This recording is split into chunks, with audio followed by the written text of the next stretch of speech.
my freshman year is where I met John Jones. And that's where the idea of fighting came into my mind when I transferred. So now I'm a sophomore in college. John left, I left the school that we both went to. And when I hit him up, I saw all his pictures on MySpace where he was training. I messaged him and was like, yo, can I come? Yeah, bro. I'm trying to find out where Tom is. Tom is somewhere chilling on a beach.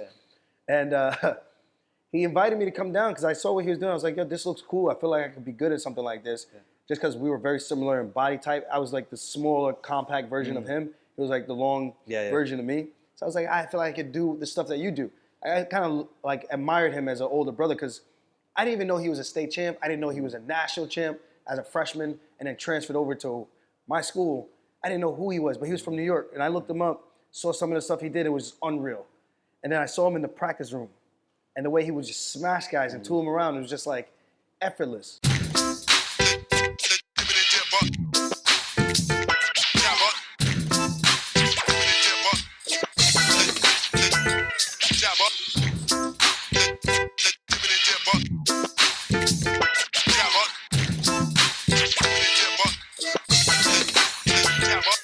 Another day, another episode, Jibber with Jabber. Today, Aljamain Sterling in the house. Got me doing an episode in the most harami place that I've ever done an episode in. I'm sure I'm going to get judged on this one, bro. Bro, if I go to hell and they're asking me why were you around all this liquor, bro, I'm just going to be like, Alja, bro. Alja.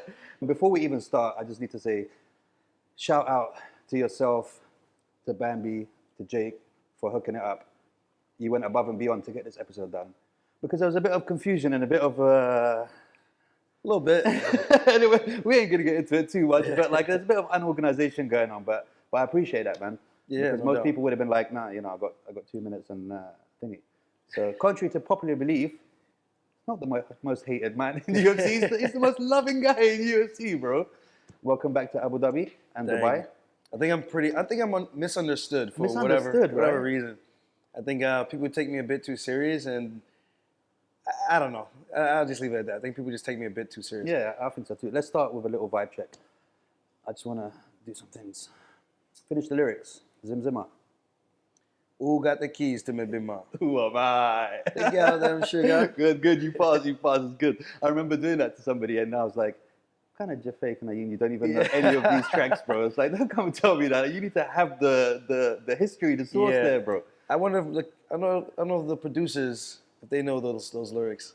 I don't know, probably before their time. Yeah, Beanie Man was way before their time. All of those guys were way before their time. Way before their time. Back to Abu Dhabi, back to Dubai, ADXC. How you feeling, man? Feeling good. Got a really good match coming up. Chase Hooper, a really tough grappler. Someone who's been grappling since a very young kid. I think he said around 8.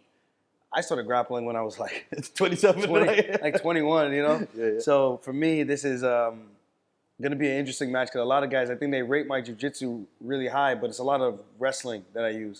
And I just try to do my best to use jiu-jitsu finishes because wrestling, we don't really have finishing sequences unless we slam you on your head and then you're unconscious and the fight's over, you know? But what do you think about the starting, look, we've all seen the clip, right? Yeah. Of you widen out, bro, on it was Fury, right? Fury grappling. Yeah, and let's talk about that a little bit because I get your point straight away. There were some people that were telling me, no, you got to just deal with it. And I'm like, bro, we're here to entertain and we're here to wrestle. If somebody's just going to lie on the floor the whole time, then what good is that to anyone, right? Anybody. I mean, you get a big main event. You get 2 big guys for star power in the sense of Marab. And then you get me, the very next match for this guy. And then he decides to do that. And I'm telling him in the middle of the match, I'm talking all this crap to get him to like, oh, he's probably going to snail trail. I'm going to grab him by his ankles. I'm going to spin him around in front of everybody. And I actually go out there and I do it. Yeah. And I'm telling him in the middle of the match, I said, brother, there's people watching, a lot of people. Let's put on a show. And he's just like, pass my guard. And it's not an issue of passing the guard. I get that. Well, he was saying, pass my guard while you were saying that to him. Yeah, well, I was telling him, I was like, and I told him, like, you talked all this shit. And this is what you want to do for the fans? And he was kind of like, I never talk shit. I was like, brother, I liked the comment on your page. I went to your page and I liked the comment. I liked the post. You're like, challenge accepted. Yeah, I'm like, so don't try to play coy right now. My thing is, yes, pass the guard. I understand that. But in a rule set where it's very oriented on the judges, I think that's where it gets a little bit tricky because he's a leg lock guy. they're going to judge aggression for attacking submissions, right? So every time he sits to his butt and he attacks my ankle and I disengage or I pull back to stop a submission, it looks like he went for a submission attempt. So it's very, for me, it's very skewed for him in the sense of how the judges is going to favor that match. So I go, well, if I don't give him that opportunity, then what is there to score? So I go, well, you want to play the game and you want me to sit and not engage, and you're making it look like you have the appearance of a failed attempt, that you're being the more active guy. I'm like, well, you're not doing anything active. If I shut it down completely, where's the activity? And then when I went into his guard, I went for my body lock lower half passing, and he started to frame my face. And I'm like, you got to make up your mind. I give you what you want. You're not giving me anything. I'm giving you some type of opportunity to tie me up. I'm in your full guard. It's not like I'm in his half guard or something like that. I'm in your full guard and you're framing me away. Okay, so then I get up. I try to do the cartwheel. It's just a very interesting thing. I get a sport jiu-jitsu, but no other organization is giving you bonus points for sitting and pulling guard. You got to make contact. And I get the part where people are saying, well, if he got the takedown, you would be in his guard anyway. Not necessarily. If I take him down, I can fall into side control. I take him down, I can fall into half guard. And then it opens up an attack for me to step over and start to attack the neck, look for Kimura locks and things like that to really push the action. And now he has some incentive to, now he's on the defensive. So now it looks like I'm being offensive. So subjectively, it goes, well, if I don't do anything, nothing happens. And if you decide to just do that, then what happens? So at that point, I'm like, well, I'm going to put on a show and do something because I didn't come all the way out here from Vegas to do this. Yeah, I'm making good money doing it, but this is just silly. I would have just stayed home. If I knew that's what the match would have been, I'd be like, no, thank you. You keep the money. It's not worth my time. Like, that's not what I want people to know me for in terms of the grappling world, you know? Yeah, of course, because it's still your reputation. That's when you started doing the cartwheels. You'd be like, I'm going to do some capoeira. Then there's some people that watch it, bro. I'm going to start doing the jinga. It's silly, but I get the sport jiu-jitsu aspect, like Mike Mutsaselli. I think that was how you say his last name. He's a savage, but he's super aggressive. He sits to his butt. He's attacking constantly, looking for something to off-balance you. This kid is like, as soon as I grab his arm and pull him off of my leg, he just stops. I'm like, well, nothing's gonna happen like this. At this rate, we might as well just go to the bar right now. Especially when you've got the judges as well, and when you're relying on the judges in UFC and that, at least you kind of got that. All right, well, I'm gonna knock him out, even if the judges are kind of favoring. But with this, you're like, there's nothing I can do. There's no way I can elbow drop him and get a knockout right now. I have to kind of do something. Yeah, and I could have put myself in danger a little bit more. But then again, if I defend the submission attempt and give him my leg and engage and say I don't pass, and now I'm in an entanglement. Whenever I think entanglement, I think about Will Smith. I love you, Will. Not so much Jada, but Will. So you get into sequences like that. I'm like, well, if I don't get the submission going into taking that chance, he never took a chance, and he just waited for me to give him what he wanted. And then it's like, well, I'm playing to his game. Well, why should I have to play to his game? Why can't it be a little bit of a 50-50? Any other rule set, you sit down, you get docked. Not saying you lose points, but you're at a disadvantage. Or if it's ADCC, I think you actually do lose a point. If I do remember correctly. And then you have a certain time limit to score or do something with it. Otherwise, you lose. I didn't think I won, but I definitely didn't think I lost. It was a weird nothing match. That was really done from his side that made him win.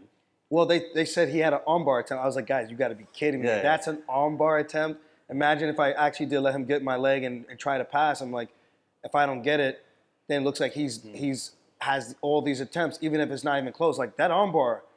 That wasn't even close. I'm like, I could have walked him to the bar down the street and got us both a shot and came back to the arena with him on my arm still and be like, oh, take it easy, little guy. You know what I mean? So it is what it is. I just want it to be exciting. If we're going to have a platform like that, the UFC Fight Pass, you're going to try to get big names, get people to be excited about BJJ, what it was made for. You gotta. It takes two to tango. You know? That's what we were talking about before, because like we were saying, like the jiu-jitsu community is small, and if you're going to bring out other names and people from different promotions to kind of spice it up a bit, then you need to do something. You can't just keep it the same. I think most reasonable jiu-jitsu guys understood, and I think I had a lot of comments talking about that, saying like, I'm a brown belt and I'm a black belt, and I completely understand this. And if you want the exposure, you want the sport to grow, this is what we kind of got to do. We got to show why it's fun. We got to show why it's entertaining. Two guys just sitting down on their butt playing footsies that no one understands what's going on until someone taps or nothing happens for the entire duration of the 10 minutes. And then they go to overtime. It's like, what am I watching? What am I looking at? I don't understand the sport. I don't get it. Yeah. I got to say, though, the internet never loses, bro. I saw a video yesterday. I don't know if you've seen it.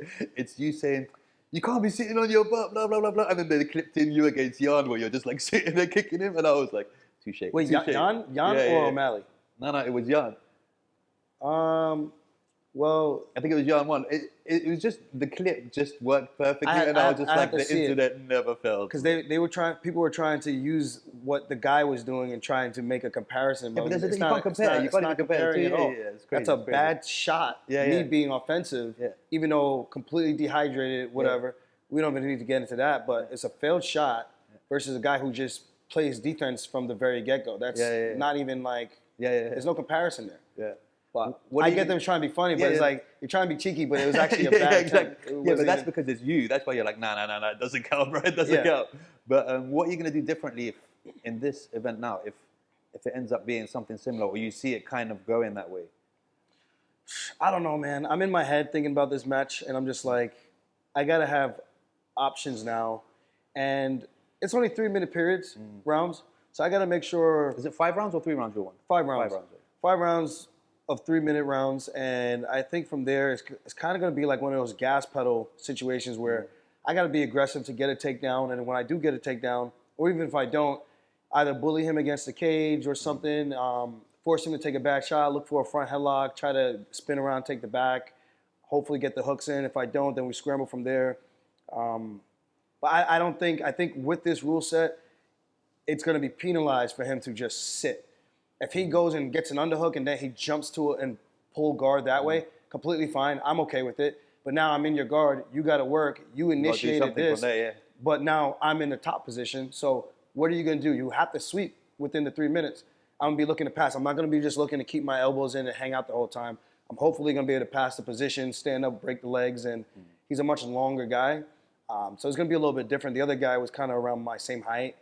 And that's what's going to make this match interesting, because I do think me going up to 145 is going to be similar situations. Guys won't be as good grappling, but I'm going to have those taller, lankier bodies that I got to get used to, who can do weird stuff if they're that good, or just be able to handle that when it comes to like takedowns and things like that. Because he's so long, the center of gravity as well is going to be completely different. I can't shoot underneath him because then I'm going to get stuck and he's going to be able to wrap me up in these weird positions. So I got to make sure I'm hitting either doubles and blasting him off of his feet, or looking for body locks, looking to fold him in half like a lawn chair and look for my positioning from there. So where does your mind work in regards to, obviously, the UFC, there's going to be a lot of fighters in these kind of events that are going to have an ego boost if they win against you in these kind of things. For you, is there any touch and go things there where you're like, or do you just not care? I mean, if they're in my weight class, I think it matters a little bit more, because I do think jiu-jitsu does play a big part in MMA. So that's a little bit different. But then at the same time, when you could take somebody down, you could start to implement punching and elbows. And now from there, you could hit somebody one time and then settle into position, and then hit an elbow and settle into position, hit them to the gut, settle into position. Now they're a little bit more frantic and they need to move.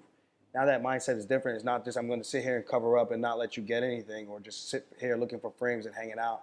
There's a lot more danger factor to that. So it's not the same, but I like to win. So it would be nice to get into the win column, even in a jiu-jitsu standpoint, against a guy who's actually a good grappler. I feel like there's more for Chase to lose in this than it is for me. I'm the wrestler. Like, I just happen to know how to do a rear naked choke, a couple of triangles. And I could do some jiu-jitsu stuff. I'm not a full-bred jiu-jitsu guy like Chase Hooper. I'm not going inverted and doing all kinds of donkey guards and things like that. That's not my game. My game is take you down, smash pass, get to the back, choke you out. So these guys can look at it however they want to look at it. For me, it's just coming to the jiu-jitsu world, get a W, continue what I'm trying to do, which is focusing on fighting. And I think this is a perfect way to do that against a bigger guy. He actually had to really cut down for this. So people think, oh, I'm a lot stronger than him. I'm like, I probably might be stronger, but he's a bigger, heavier guy. So I got to get used to that, and I'm going to be fighting guys that type of frame.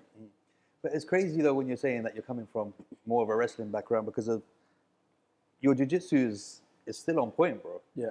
And that backpack is unstoppable.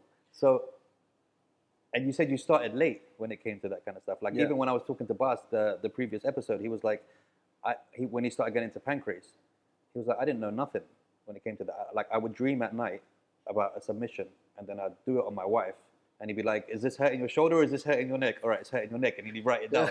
And it's like, some people who come into it late, they just flourish. And there's people who have started so young, but it's a weird thing, no? Yeah, I think it's more of the eagerness that you feel like the walls are closing in and you got to close that gap quickly. I started wrestling in 10th grade, and I knew in order to catch up and to get to where I wanted to be, I needed to close the gap because there was clearly a lot of things that I was doing wrong when I would watch the elite wrestlers, see how they perform, see how they compete, see the way they transition, the way they drill, the way they warm up. And I'm like, I got to get into that mentality and I got to catch up to those guys if I want to ever be one of those guys. You know, I never went to the States. I never got a chance to go and compete for the state championships. I went to college. I wrestled D3. I always wanted to go D1. That was the big goal. Came up short, but I became a 2-time All-American. And I rode a lot of legs. And for us, wrestling is very different. We have folk style where internationally it's usually freestyle or Greco. Greco's only waist up contact.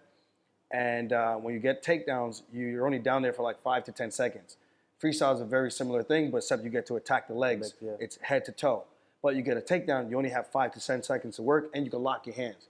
Folk style, we can't lock our hands when we take you down. We have to separate. So imagine controlling a whole body without locking your hands. Without getting that and leverage. You got to keep them down, breaking them down. So I learned how to ride really good with the legs, and I would break people down, which is very similar to a back take position, and we couldn't figure forward. So now you're telling me I can lock my hands. But you can't lock your legs? No, we can't lock our legs. Oh, shit. And I can figure four my legs now. I'm like, this is easy work. You know what I mean? So now I get that. I add that with my transitioning from takedowns, transitioning to the back control. Guys are trying to get up, little things like that, and it just works so hand in hand. And I think that's what helped me get to where I am because people will always fear that. And you didn't see a lot of what I was doing the way I was doing it. And I think now you're starting to see more people who are really good at taking it back. I'm like, people say I'm good at taking it back. This guy's a freak. Yeah. You know, so I see the brilliance in a lot of people coming up now and seeing how much the game has evolved. But I do think that's what helped me a lot with my jiu-jitsu is my wrestling pedigree because I was able to make it more of a hybrid because I was good on the top and bottom. I wasn't very good getting takedowns.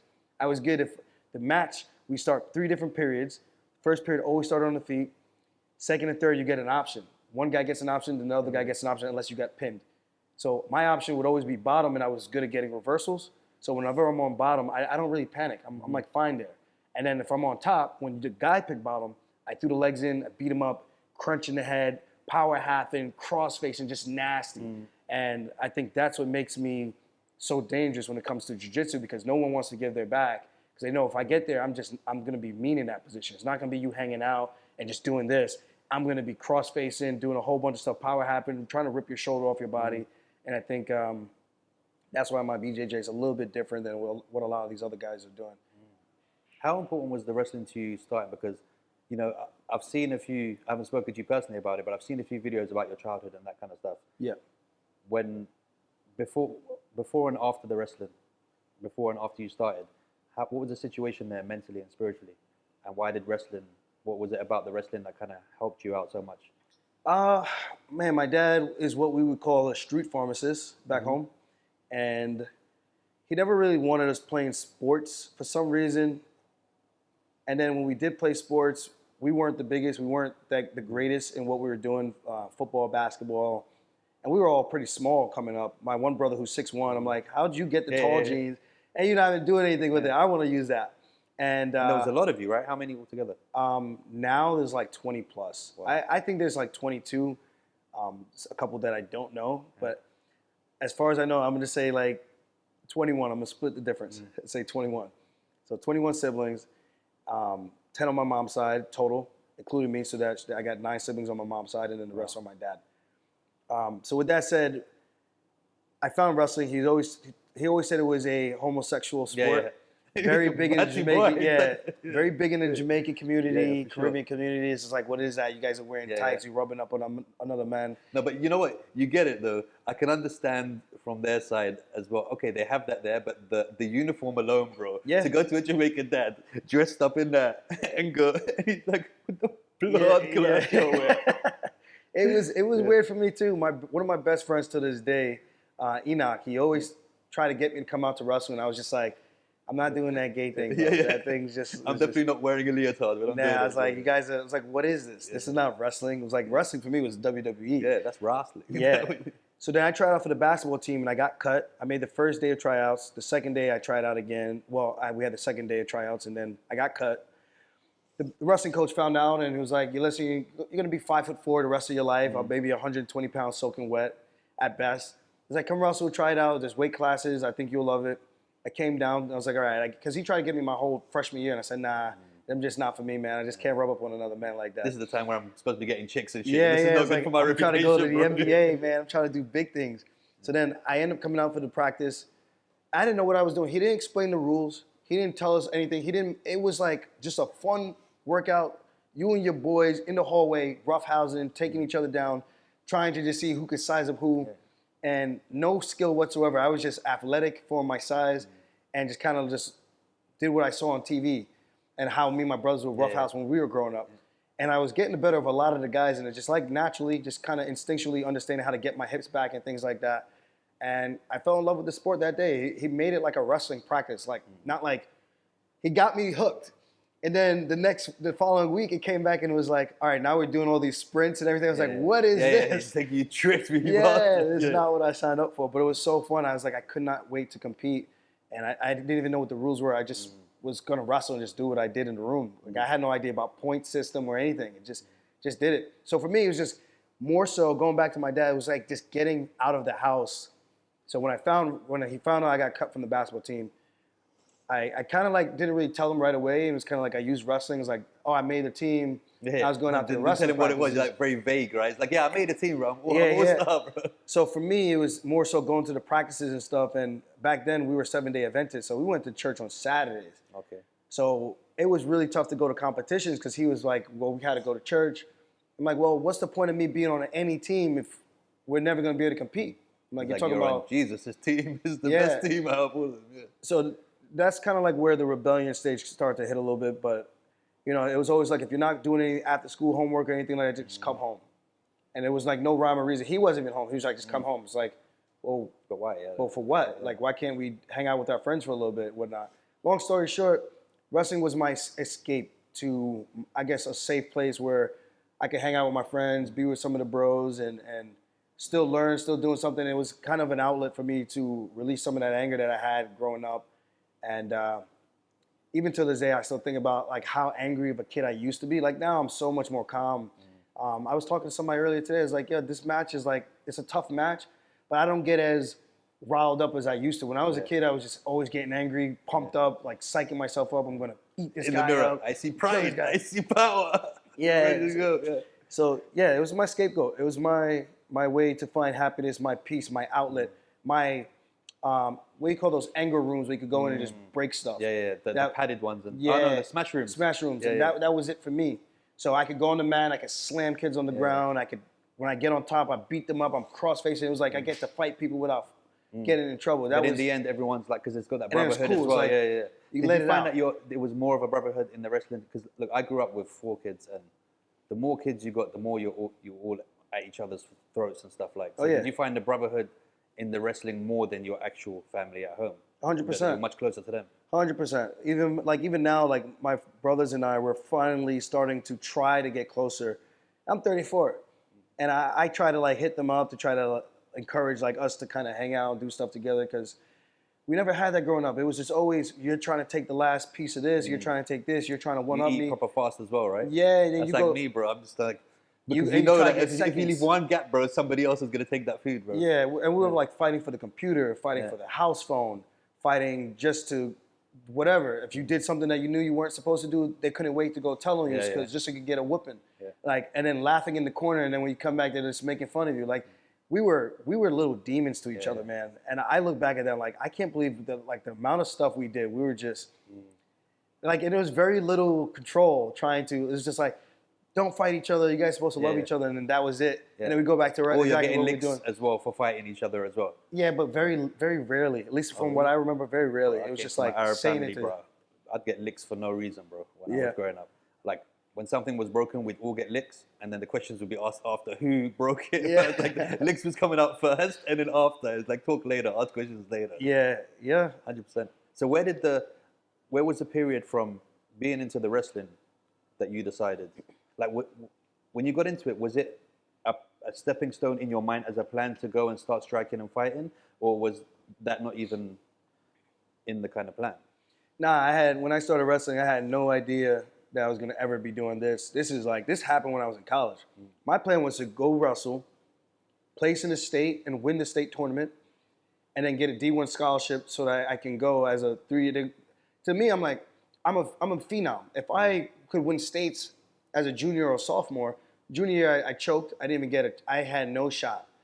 I did, but I didn't. I was seeded, didn't even place. I lost my very first match that tournament to qualify for the states. The next year I came back with a vengeance, made it to the finals. I lost to the kid that I beat the week before and earlier that season. He goes to state, he places, he makes it to the semis. And I go, that was my shot. That was my golden ticket to change my life, change my future. So I had no desire to fight. Fighting was more so just what I would watch on TV occasionally. I would see it on TV. I saw the Forrest Griffin fight and whatnot, the Ultimate Fighter. But then when I got to schools, when I went to my freshman years, my goal was to get my grades up and then transfer out from a D3 program to a D1 school. And it just didn't happen that way. You know, I ended up transferring to another school where my high school coach went to, SUNY Cortland, and that's where I became a 2-time All-American. But my freshman year is where I met John Jones, and that's where the idea of fighting came into my mind when I transferred. So now I'm a sophomore in college. John left, I left the school that we both went to. And when I hit him up, I saw all his pictures on MySpace where he was training. I messaged him and was like, "Yo, can I come?" Yeah, bro. I'm trying to find out where Tom is. Tom is somewhere chilling on a beach, and he invited me to come down because I saw what he was doing. I was like, "Yo, this looks cool. I feel like I could be good at something like this." Just because we were very similar in body type. I was like the smaller, compact version of him. He was like the long version of me. So I was like, I feel like I could do the stuff that you do. I kind of like admired him as an older brother because I didn't even know he was a state champ. I didn't know he was a national champ as a freshman and then transferred over to my school.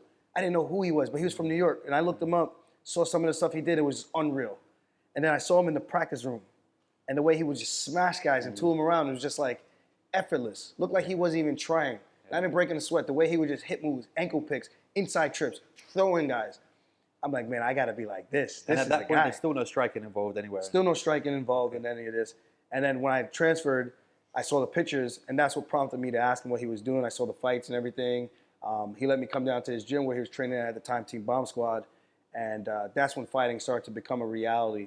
And I was like, you know what? I'm in college. I want to be a gym teacher. I want to go back. I want to coach kids. That's what I want to do. But I want to become an All-American. Otherwise, I would feel like a little bit of a sham artist trying to teach kids if I'm not that good. So eventually, I started fighting. It was like, this is my plan now. My degree is going to be my plan B in case things don't work out. And I haven't looked back since. Unfortunately, everything worked out. Well, that's crazy. I had no idea. So essentially, John Jones was the reason that you became champion of the world, man. It's kind of crazy, man. And John's always been cool with me. And back in the day, I think our relationship's a little different now, for whatever reason. I mean, it could probably go both ways. He's probably thought I probably said some stuff that wasn't like completely pro Jones. I'm like, yeah, but we're also not that close as the way we used to be anymore. And it's not like there weren't some things that he's done back in the day that was kind of a little off-putting, you know, but I still always respect him. I was like, at the end of the day, I'm still going to always appreciate you as big bro, regardless, even if you probably don't look at me as little bro. Like, I just respect what you've done and respect where you came from and how you had to hustle to get to where you are. And I'll just say I'll leave it at that when it comes to him. So how do you deal with, because, I mean, your story is like a hero and a villain story mixed in together. Yeah. When it comes to the UFC. It's very strange. It is, right? Very strange. Where does it really start? I think your villain story starts with Petr, right? Yeah. So DQ, you win. That's your first UFC title, right? Yeah, won by DQ. Woo! By DQ, yeah. So how did you feel? I mean, it's obvious how you felt, but how did you feel in regards to, I'm trying to figure out how to frame this question because obviously, say no, not that there's something that I want to say that I don't want to say it. I'll say it out, but you're going there. You obviously in your head you're thinking you're going to win, right? Yeah. In by knockout or by whatever. When you then win that way, what's your initial feeling? Off cameras, off all that stuff. Off camera, I was very disappointed with myself. I had a very bad rehydration for that fight, and I told myself if I could get him out of there in round 1 and hopefully pull a miracle like I did against Corey Sandhagen, get an early takedown, maybe land something and then take his back and then maybe get a submission, leave it all out there, and hopefully I won't have to tap into the reserve tank, which I didn't have. And I think that's what showed in the fight, how labored my punches looked, how tired I was. So I was very disappointed with that. As a veteran, to make that mistake in a rehydration, not understanding that how much later I was fighting, not understanding how much I should have eaten before that, not realizing it was a 5-round fight. So the protocol is different. Why does that happen though? How does it get to a point that it's not your first UFC fight, right? It's not my first UFC fight. So it's not like this is all new to me. So how did you not get all that right? Is there anything that happened that kind of put a spanner in the works of all those things? Because there's quite a few variables, right? Yeah. Well, I didn't realize the time I was fighting. I didn't realize how little I ate before that. I thought the time was going to be a lot closer. So I only had my little 2 pancakes and 2 eggs, and it was like this small little compact thing. I had a really great morning shakeout, and it was just very, I guess, I don't want to say it was the moment that made me forget, but it wasn't the moment that made me compete like that. It was the moment, I would say, that had me forgetting about all the little things that mattered in terms of preparation. Understanding the time that you're going to be making the walk, understanding how much fuel you're going to put back in your body, because you don't want to eat too close to the fight. Yeah. But I thought I ate enough, but I ate nowhere near enough. I used up all my energy in the morning shakeout, and I felt like I was about to shock the world in a big way and prove to everybody who I was, that I've been saying I was for the longest. And, I take accountability for that because it was just me not realizing all the other intangibles that I need to make sure we're right to have a good performance. I think that first round was very indicative of what I could have done the first 2.5 minutes. And I could have kept that pace for 5 rounds if I was just on point like the way I thought, the way I should have been, the way I was in all of the entire training camp. So it is what it is. And I think having myself win like that, like I said, I was just very disappointed. And I couldn't believe I made such a rookie mistake. But you can see the emotion on your face, even in the interviews when you're with Joe and stuff. It's like, to me, it seemed genuine that you were not happy about that. Allegedly, I was acting. You're a fucking good actor, I was bro, like, to be honest. I was like, if that is there's acting, a career into it. Give me the Oscar. Yeah. All jokes aside, give me the Oscar if I can actually have that type of Do you know why people say that, right? It's because, like, a lot of people don't know the story of how the next post happened, where Merab brought the belt. Let's say whose post? Because yeah. It wasn't my post. Yeah. But so the story is from your side, I guess, is that Merab brought the belt. You're still a bit dazed at this point, right? You were in a hospital. You don't know, kind of. I get a CAT scan at the hospital. I come back to the house. All my friends, I probably had like 30-something people at the house that all flew in from New York, flew in from California, Florida, people, family of all over, man, that came over to see me. Because my first title fight is a big moment. First guy from Unionville and the second guy from Long Island to ever fight for a world title. And it went that way, and it was very unfortunate. But these guys were there. They wanted to see me. And they were asking me if they should clear the house. I was like, nah, man, what kind of person would I be to try to hide from everybody after you spend all this money to come hang out with me, come see me, spend all that money on the tickets and whatnot. And they decorated the house and everything. So I was like, I want to at least see everybody and just tell them I'm okay. I got my CAT scan, came back. Almost instantly, as soon as I get back to the house, I see everybody. I start getting a little dizzy. I go to the bathroom. I throw up a little bit. And then I come back. I just give like a little speech. Merab brings out the belt. And they all kind of put me on the spot. And I was just telling them, like, yo, this is not the way I want to win. But, I do appreciate everybody coming out. You guys all know how hard I've worked. And this is a dream come true just to see you guys. And I just want everyone to know, like, if you chase your dreams, like, we all came from relatively the same place. And I think it just gives a lot of hope that if I could do this, anybody else can as well, no matter the circumstances. It just depends on what you're willing to do to kind of get there. And hopefully you get a little lucky. It definitely comes to a little bit of luck in life, for sure, being in the right places, the right time. and they thought I was drinking. Everyone had a little glass for a toast, and they thought I got like wasted that night. I was like, dude, I didn't even want to touch alcohol. I don't get it, and I don't. The big problem with sports fans. Wait. Just before, when Marab brings the belt out, so this is not even real to me because I left the belt in the cage. When Marab brings the belt, he presents it. Yeah. I smile because I'm just like, holy shit. Like, it starts to set in. He's like, I know it's not the way you want to win, but brother, you are a UFC champion. And I was just like, you deserve it still, bro. It's like, are you wiping out everything else before that that led you to that point? It was just tough because now I see it and I'm like, I open the little velour protection thing and I pull it out and I'm like, this is crazy. This is crazy that this is actually here. Yeah. You know, it might not have been the most unique, under the best circumstances, but I was like, I know what I got to do. I got to have the rematch. And I texted Dana White when I was in the hospital, like, I want to get the rematch as soon as I can. Until, obviously, I found out I needed to get surgery. So it was like a setback after a setback. But when I see the belt in real time, I'm like, this is actually crazy. And my best friend came over, Enoch that I was saying, he was telling me, he came over and he goes, yo, regardless of what they say, you're a UFC champion. Nobody can take that away from you. I'm like, yeah, but I'm not. He's like, I need you to say it for me or I'm not going to be happy, whatever. So he, after like 5 minutes of trying to coerce me into just saying it, I say it for him. I'm a UFC champion. And we will make sure we defend the belt and do it the right way. Yeah, but as well, like, it wasn't a dodgy decision, or it wasn't like it went to the judges and somebody made a bad call. Yeah. It was some against the rules. You're not allowed to do that.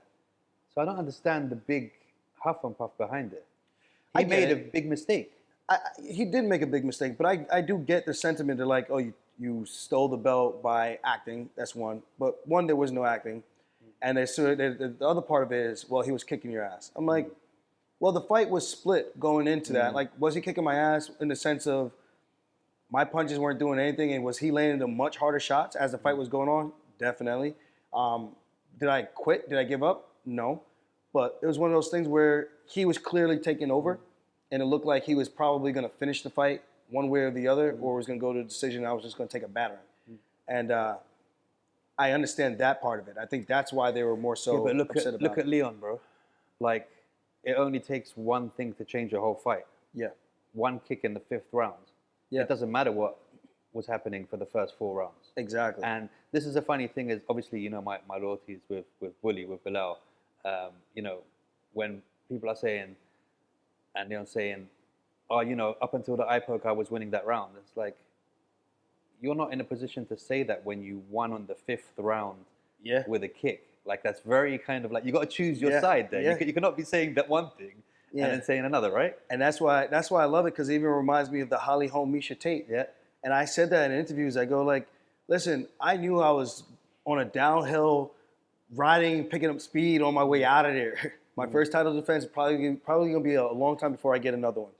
So for me, it was like, I need to pull some type of special Hail Mary and come back in the 5th round, and hopefully I could have my Miesha Tate moment, so to speak. And I was like, maybe he would have slipped and made a mistake, because I felt like he was slowing down as well. Because I'm like, you're landing super hard punches and you're looking at me like, this guy ain't going nowhere.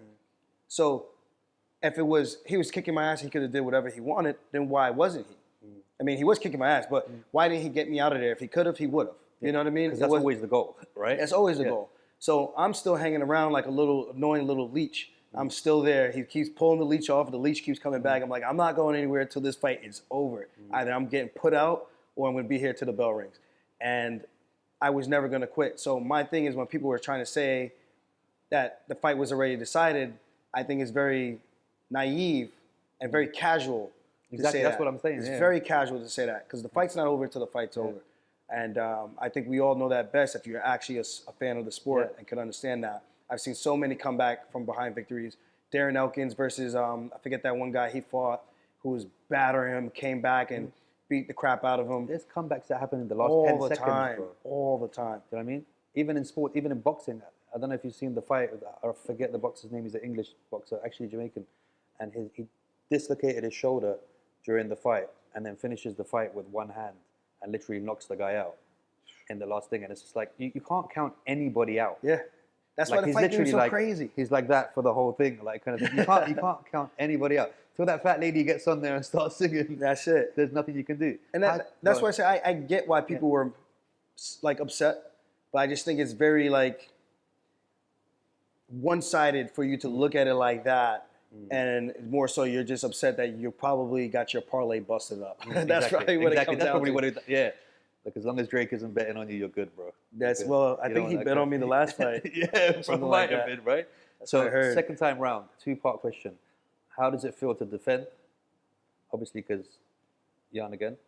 And then, how did it feel when Dana said that when he came onto the press conference? Came onto the press conference for which one? And said they judged it wrong. And the way he said it was a bit. You know what? That first round, I counted the strikes in my head, and I'm like, "There's no way I lost this round." It's like nothing really happened, and I said I'm going to adjust my fight style based on how he decides to come out. He decided to come out as the aggressive one this time. First fight, I came out aggressive. I was like, "Okay, you want to do that? I'm going to show you what the Matador looks like." And I felt like I was making him look silly, like missing all these punches and throwing these big shots and whiffing. So I felt like I won the first round. I'm not going to say by a landslide, but I felt like if you're going to count strikes, because that was the only thing that really happened, I landed the hardest strike, which was the elbow that stumbled him backwards. And I outstruck him by, I think, what was it, 6 or 7 strikes that I counted when I watched the fight back and tallied up the strikes. It wasn't very much. It was both of us, I think, under 20.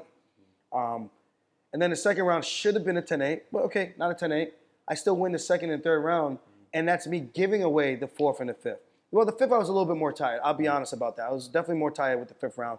But the fourth round, I take him down again, and I'm like, now I'm going to get style points and really just run up the score on this guy. And I try to jump on his back and just try to get style points and try to like flip him over.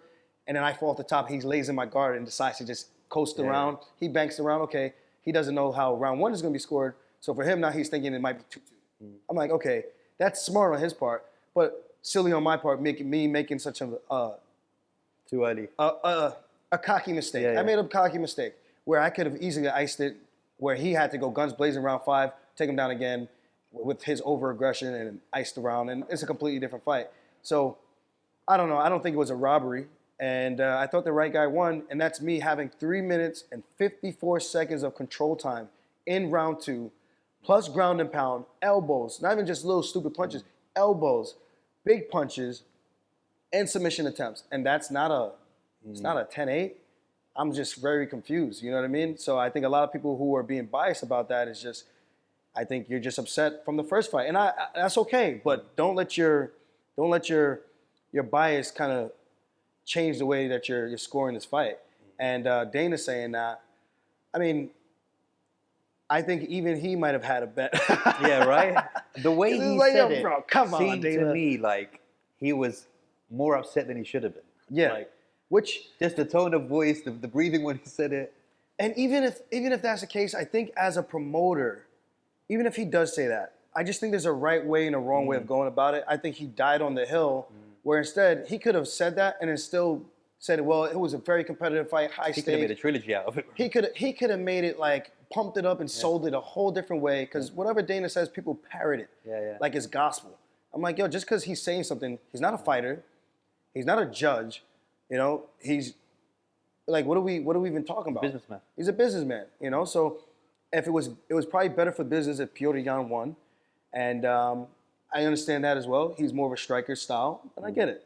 But at the end of the day, if you're gonna have a champion, I think you build up the champion, and you sell your champion as best as you can, because at the end of the day, it makes the company more money. Because if you can get people to turn and be pro that athlete, it only helps the bottom line, I would imagine. Yeah, but 100%. what do I know? That's just what I think was just common sense business. Yeah. Then after that, again to add to your villain story, Henry. Yeah, after TJ, then Henry. After TJ, yeah. Then Henry, like, because Henry's loved, right? When it comes to fans, yeah. Is he? Yeah, I think so, because of what he's done, both in wrestling and in the UFC. I think a lot of fans have a lot of love for him, and it was kind of like a Rocky Ivan Drago thing, like him coming back. Yeah. For that kind of thing.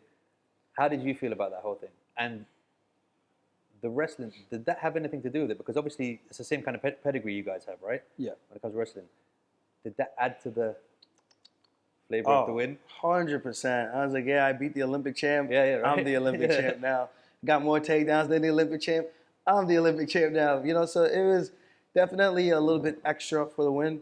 I know it was split, but I felt like I comfortably won that fight as well. But I do wish that I pressed a little bit earlier to get the takedowns, but I felt like he was playing very smart and not doing too much. Because if he did too much and I got a takedown early in the round, that's where I could settle in and land a lot more damage and really threaten with some chokes. There was I forget which round it was. Maybe it was round 4 where he did the splits. And I got the takedown and I got into like the mount position. I'm like, dude, if I just had a little bit more clock, that ass was getting taxed. Yeah. That ass was getting taxed. But whatever. It was a close fight. It was a good fight. I think he's a very tough dude. And I think luckily for him, he fights the watered-down version of myself where I feel I don't, and I've been saying this for a while, I feel like I don't perform of late the way I do in the room because of the weight cut. I feel like if there was any time for guys to get me, would have been during that reign. And I knew that's why I went up to 40. I'm going up to 45 because I know I could probably still get away at 35 for 3-round fights. I can't do any more 5-rounders, not at 35. It takes too much out of me. The way my style, my physique, the way it's built, the amount of energy and everything I use, it takes way more out of me. Like I can go with Rob, we can go tit for tat. Yeah. When we're in training camp, when I'm cutting down, I'm about 55, and he walks around about 55. And the scrambles and the pace that we go at, it's unreal. And we could do that for 5 rounds. But then when I go into the fight, I do feel like I slow down in rounds 4 and 5 a bit.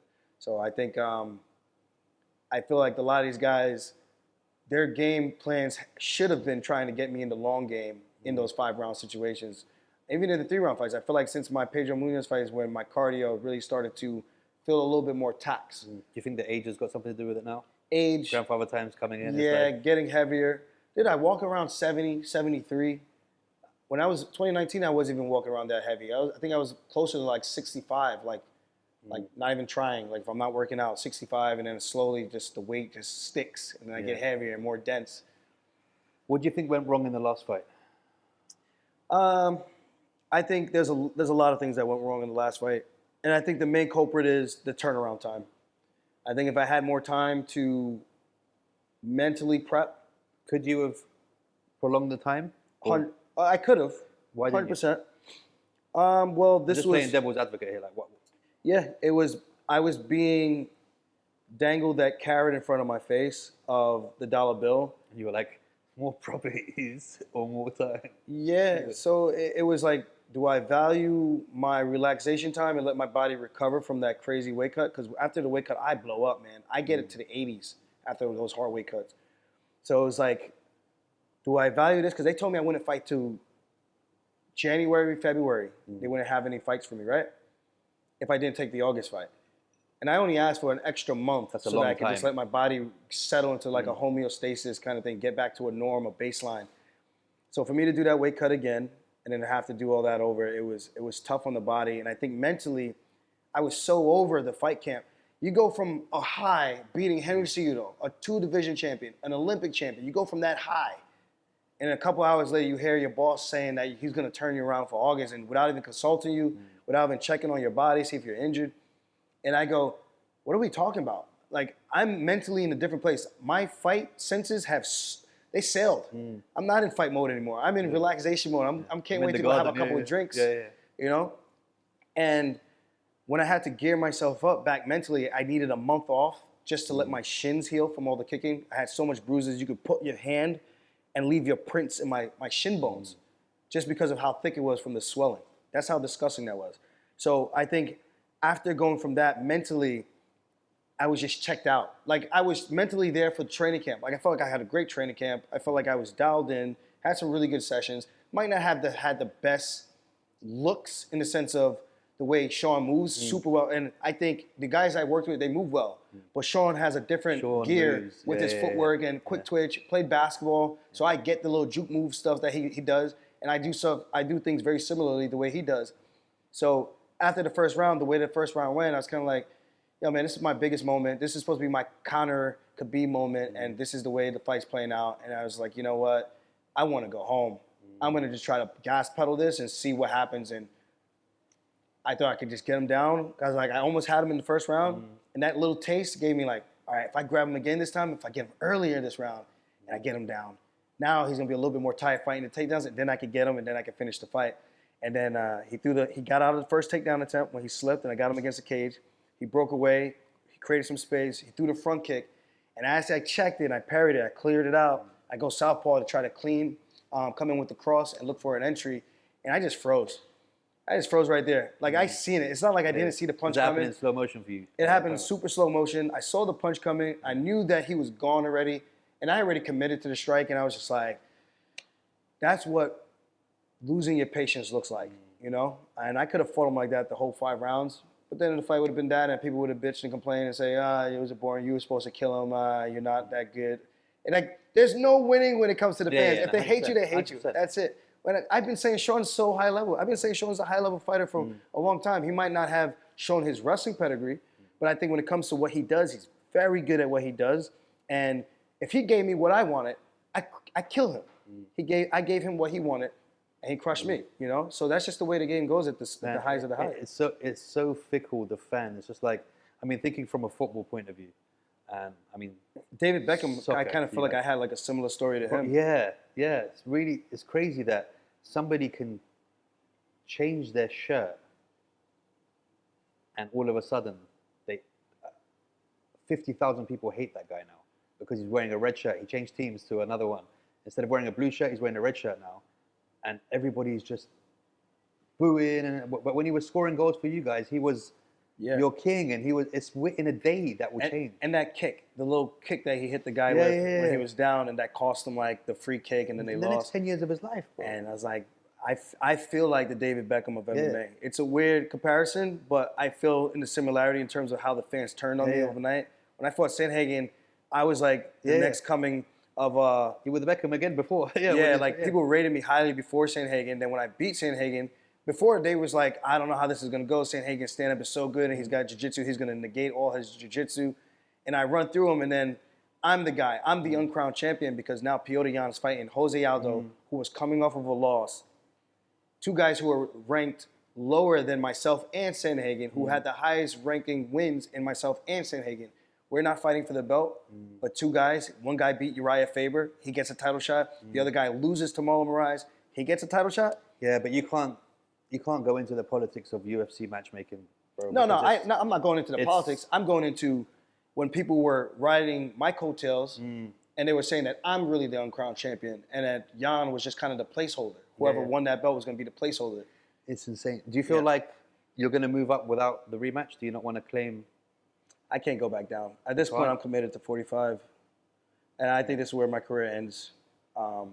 34 years old. I think I've got a couple good more fights in me. Yeah. I want some fun fights. I want big names. I want to go down as the guy who fought the best of the best, man. I don't want to be fighting I don't want to fight the fights that don't matter. I want to fight the Holloways. I want to fight the Volkanovskis. I want to fight the best guys. I want to fight the guys with the big names, the guys with the resumes. That's what I'm about. You look at my resume, I've only fought 3 guys who are not ranked in the top 5, top 15, or top 10. There's no one else who has any type of resume the way I do. They can't compare. No one in the bantamweight division has done what I did. They might have the longest win streak over fighting guys that were unranked, fighting guys that are no longer in the UFC. So, yeah, they're good. Don't get me wrong. But if you're going to say and have the conversation. It's wild when you look at that. Don't compare the two because the resumes are not the same. It's wild. I saw a video of somebody going through Khabib's resume. Yeah, I saw that video too. Do you see it? I've been saying that for the longest, but people thought I was a hater because if I say anything that criticizes anyone from this region, it comes off as hate. I'm like, why can't I just be telling the truth? The truth. The numbers say it all, right? Hate? And I like Khabib. I just think. Yeah, me too. But you got to call it the way you got to call it. It didn't clock to me till I actually watched that video, and then I started looking at it, and I was like, oh shit. And look at the guys I fought on the regional circuit before I got to the UFC. Yeah. I was fighting guys with winning records, man. So it's like. That's wild, bro. I feel comfortable in my skin. That's why I'm like, man, I want to continue to do that. I don't want people to say, oh, well, he took the easy fights. If the fights are close, because the guy I'm fighting is a badass also. And not every fight's going to be a landslide blowout, especially when the guys are top of the line. Do you know your next fight that's happening next week? For me? April 13th at UFC 300. But you know the opponent, Calvin Kattar. Oh, yeah, you told me. Yeah, good boxer, good stand-up guy. I thought I would have been fighting Rob Font before I ever You got to fought win him. that, right? Because it's your first entry in that weight, right? Even if I don't win, you know, knock on wood, as long as it's a good performance, man. I think I always prided myself on this. When I changed my mindset after I lost to Marlon Moraes, stop caring about looking pretty and doing all these other things. Like, you can still do that, but care about the performance. If I have a good performance at the way I do in the room, I usually get my hand raised. Yeah, but with you guys, it's not the same as like basketball or other sports where you'll get so many opportunities to have another good performance in that year, right? Yeah. You know, in football, you play 30 games in a year. So if you lose 10 but win 20, they'll only remember those. So Yeah. you got a lot less performances to show for that year. Yeah. Well, the good thing about it is now I'm not cutting down to 35, so You can have a few more. I think I could be a little bit more active, and that's what I really want to be. I want to be active. I want to fight the best guys. I wouldn't be surprised if I end up fighting all the top 5 guys in that division just back to back to back. Because again, I don't have much longer in this space, so I want to kind of get everything that I can out of it, and I take it one fight at a time. But for the most part, I'm going to be able to be more active. I think the fights are going to be more fun because I'm going to have way more energy, and I'll be able to show off that cardio like I used to back in the day.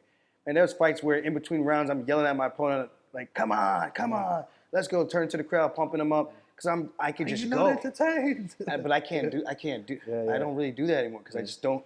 That costs something. For me to do that, I can't do that anymore. Too busy doing it with Fury. That's why, bro, you're saving it. Yeah, so I'm hoping now at 45 things are going to be a bit different and kind of get back to that, and I can show off that side of me again. How do you feel about Belal's situation? I feel for him because I feel like I was that guy who they kept trying to pass over to get a title shot. Corey Sandhagen, if he didn't beat Frankie Edgar, if he didn't knock out Marlon Moraes, those guys are getting a title shot before me. It's insane though. Like when I heard the Colby thing, I was just like, wow, like this is the Matrix. This is a fix. Like when I heard that Colby got it over Belal, I was like, wait, what's happening here? What am I missing? Like, how is this happening? Yeah, it's the way the game goes. You gotta understand that that's how the UFC plays the game. It's gone like that. I feel like it's gone beyond the point of it happening once to be kind of like a very obvious hole in his line, no? Yeah. Well, I think I at least understood like the game that the UFC plays, and I'm willing to play ball a little bit. Where I trash talk, but it's not because I'm doing it for them. I actually enjoy a little bit of banter with my opponent because the way we grew up, we banter a lot. So it's like I think there's more at stake, and it makes me want to compete harder if there's a little bit of pride on the line. But there's more trolling and there's more story and backstory with Leon and Belal than there was with Colby and Leon, no? Yeah, but I think it's more so trying to capitalize on Colby. Yeah. Thinking that stylistically, maybe they thought they could get the champion out of Colby in a matchup with Leon, and then he wasn't able to really do jack shit, which is, I was honestly confused by. I thought he would get Leon down a couple of times. Yeah, it was a weird performance, right? And then he comes out like, I won. Like, come on, bro. Like, that was bad. No kidding, anyway. And I like Colby. Like, I do like Colby, but Leon's my guy also. And there's a fine line between the trash talk and certain things that should not be said. So that side of things, I don't like Colby for that. I just like him for his fight style. I like the takedown, the pace. But that version of Colby that would look like a Skeletor of him. Yeah, like I didn't know weird, what right? that was. And maybe it was the moment, maybe it was the leg kicks from Leon. He just looked like he wasn't there. Maybe the time off. The look in his eyes was just like... Yeah, he looks slow. He looks old. Yeah. And Leon just had him at bay the whole time. He couldn't do anything. I was kind of like shocked. WWE rules. Tag team champions. If we had the same thing in UFC, who would be your tag team partner if we had that same kind of vibe where you could get in, tag out, switch in between the fights, 5 rounds? Who would be your partner? Someone in the UFC? Yeah. I think there's someone in the UFC tag team partner for doing like weight classes too. I think it's got to be Merab. Okay. I think me and him back to back, we just start kicking ass. And people get mad at him because they're like, oh, he does spam takedowns. I'm like, well, do something about it. Yeah. Well, do something, because he's not just taking you down. He's taking you down and punching you. Yeah. So you're getting your ass kicked for freaking 15 minutes or less. So what would your name be? I don't know. Maybe Funk Poppy. Funk Poppy. I like that one. And who would be the two that you'd be facing in that championship fight, who would be the two that would be right up there that are against you two? Cheeto and O'Malley. Yeah? It was Cheeto and O'Malley. That's a fire fight. I want to see a tag team fight between these two. I think that would be fun. Do you think that's something that... Yeah, right? Do you think that's something that could ever work? I don't know. Maybe we're onto something here that we could we could do it. So I'm just picturing it in my head. Back in the wrestling outfits again. You got masks on, you know, the Mexican ones. What are they called? The little lucha libres. Yeah. Wow. Bro, I think I got a new career going on there, bro. Maybe. A new one there. Okay, let's finish up with the fights coming up now. Dricus and Sean, predictions. I'm taking Sean. I'm going to say rounds 3 or 4. I think Strickland's pace is going to be a little bit too much. But then you got Dricus who hits really hard. It might not be the cleanest punches, but the way he finds a way to land, kind of like he did against Whitaker, was a very weird punch. And then he was able to put him away. The guy's a beast on the ground, and he's really, really strong. But I don't think he's the cleanest technical striker. And in order to get the fight to the ground, he's going to have to deal with that pace, that forward pressure of Strickland. I think that's going to be the difference in the fight. Do you think he's still going to come out on top and still be champ after the fight? I think Sean wins. Yeah? Yeah. Okay, who is your Mount Rushmore? Mount Rushmore, that's a tough one, man. Doesn't have to be UFC. So then... But it has to be MMA. So it can't be, you can't have a Pacquiao in there. Or... Well, I say Mighty Mouse for sure. 100%. You got to put GSP in there. I think you have to put Anderson Silva. And then, I guess, John Jones. You got to... Wow, so it's turned out UFC in the end. Well, Mighty Mouse is now for one FC, but yeah, he's a UFC vet. I'm quite surprised why a lot of people don't put people like Fedor and Baz Rutten and those guys in there. Is it because it's before the time, or is it? Yeah, I feel like it was just a little bit of a different period. They were fighting like 20-minute rounds and shit. Yeah, I feel like those fights were just very different from the fights that we have today. Yeah, it's like a little, not even today, like even like the last 5-10 years. This thing is very different. Yeah, I hear that. Bro, it's been an absolute pleasure to have you on. Again, thank you so much for taking out the time and bringing the boys to hook it up. I don't want to keep you too long. I appreciate it. Anything else you feel like we missed out? Was it? Anything you feel like we missed out? No, I think we hit everything pretty good. Oh, just maybe I think Dana's gonna buy me another Lamborghini. Yeah, dude. No, wait, we gotta go back to that now. You can't just bring that up. Did you ever think that was gonna happen? No, that was actually a joke though. That was a troll. Huh? That was a troll. No. Oh, he didn't do it? No, that was a troll. That was a troll. Man. That's like the pole dancer thing when I found out that the poles spin. Oh, man. I lost all respect now. Yeah. Okay, but... I thought he was going to maybe do one just to save face, like, well, now I got to buy this asshole a Lamborghini, but he didn't buy it. He didn't buy it. Oh, man, I thought that was... Santa's not real. There's no Lamborghini. Pole dancers don't spin on the pole. Yeah. What can we do, man? Guys, boom. Jabba.